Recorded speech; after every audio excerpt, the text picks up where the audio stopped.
That, I think, is the structure of the international system in Greece as we move past the Persian Wars.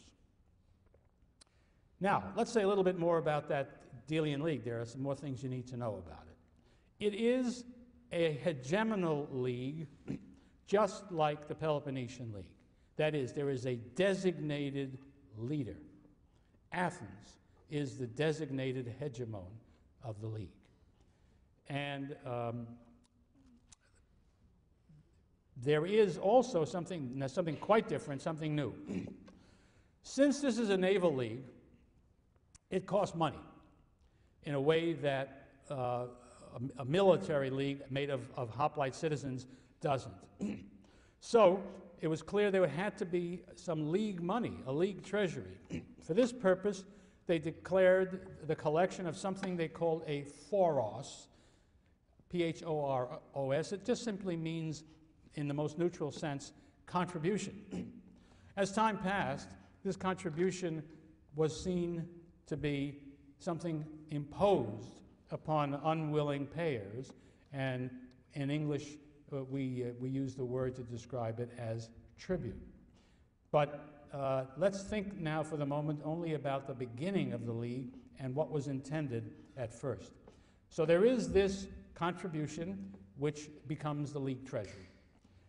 The assessor was an Athenian general, Aristides. Aristides the Just, as he was known, told each state how much it would be required to contribute. This took the form in the beginning, in some cases, of ships and crews to row them, and in other states, from the very beginning, money.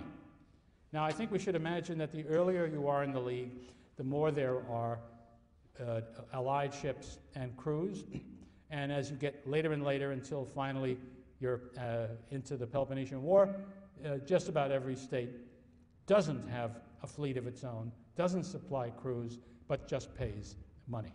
Again, though, I urge you to think about the beginning and not worry about the end just now. So the Athenian assesses that. There is also an Athenian citizen who will be chosen for the job of treasurer of this new league. Helinotomios is the Greek word, and he will see to the collection and the security of that money. An Athenian does that too. Also, any military or naval campaigns conducted on behalf of the Delian League will have an Athenian general in charge.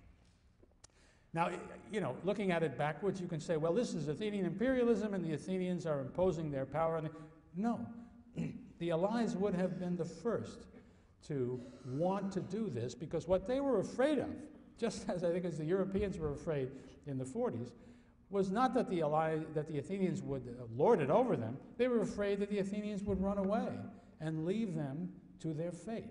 They wanted to tie the Athenians into this new organization.